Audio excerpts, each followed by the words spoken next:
Hello, my name's Hannah Richards. I'm a registered nutritionist at 58 South Molton Street, where I run the gut clinic.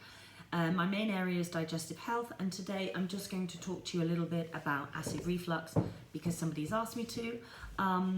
If you've got a subject that you want me to talk about or you want to do it privately, then you can just email me. I'm more than happy to help you. So you might know acid reflux is heartburn or GERD.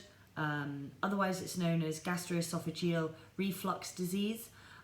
It happens when it's a condition when the stomach, which contains acid, it contains hydrochloric acid, when the sphincter relaxes and releases acid or allows acid to come back up through the esophagus, creating a pain, acid in the throat, which is known as heartburn.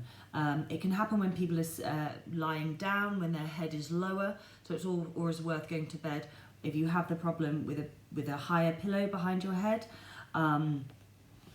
Sometimes it can happen because we have peptic ulcers. It can also happen when you've had an infection of Helicobacter pylori. So basically after food passes through your esophagus into your stomach, a sphincter prevents food from coming back up. That's the lower esophageal sphincter. If you think of your sphincters a bit like bouncers or gatekeepers, they allow things in and not out, or they allow things out and not in. So it's a one-way entry system. And when the lower esophageal sphincter relaxes, and it can relax for lots of reasons. Sometimes food can trigger the relaxation of it. Chocolate, chili, mint, for example. A lot of people who actually have acid reflux drink mint tea, and it doesn't do them really any favors. The acid then releases and comes back up through the throat. Acid, hydrochloric acid, depletes as we get older. That's very normal. It also depletes when we get stressed. So stress can be over-exercising, it can be taking pharmaceutical medication, it can be your environment, it can be bad food that you're intolerant to. You might have had an infection like HP, Helicobacter pylori, or a parasite or pathogenic bacteria, and all these take a stress on the body. They create stress, and therefore your hydrochloric acid levels will deplete. Your hydrochloric acid levels are very important. They're the first line in defense in the body.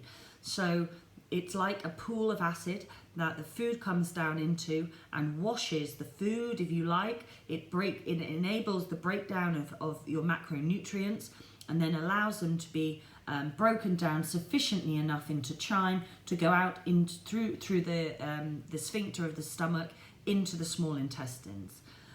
If there isn't enough acid there, then you do have you have more of an opportunity for antigens and pathogens to be able to pass through. If your acid levels are low, there are lots of things you can do. You can take betaine hydrochloric acid, but it's worth knowing that B6 and zinc are the two cofactors to making hydrochloric acid. So it would be worth working with a practitioner to ascertain what you need to take and in which dosages you need to take to increase hydrochloric acid levels again. If you feel like you can no longer eat meat, particularly steak, or you have a problem with wine, then these are, for me, indications that hydrochloric acid levels are low, because the steak, particularly red meat, is one of the hardest things to break down. So if you're feeling like you're a bit full, then it might be an indication that those levels are low. If you are taking, or if you have been taking PPIs, Gaviscon, anything like that, it wouldn't be my recommendation. My recommendation would be to finding the etiology of why you have acid reflux in the first place. There's a list of foods that you can cut out. They are in my book, The Best Possible You. All this information is in the chapter on the stomach. So if you do have any of these issues, it's worth reading the stomach and the gut. They may be able to, the information there should be able to help you.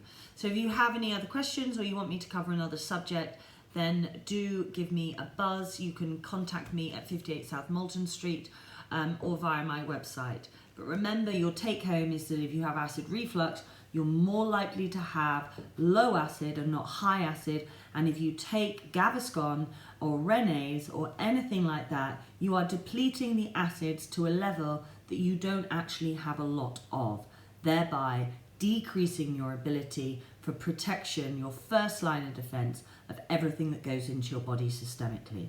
So if you've got acid reflux, you want to get to the etiology, the root cause of why it's there, and not put a plaster on it by taking a drug.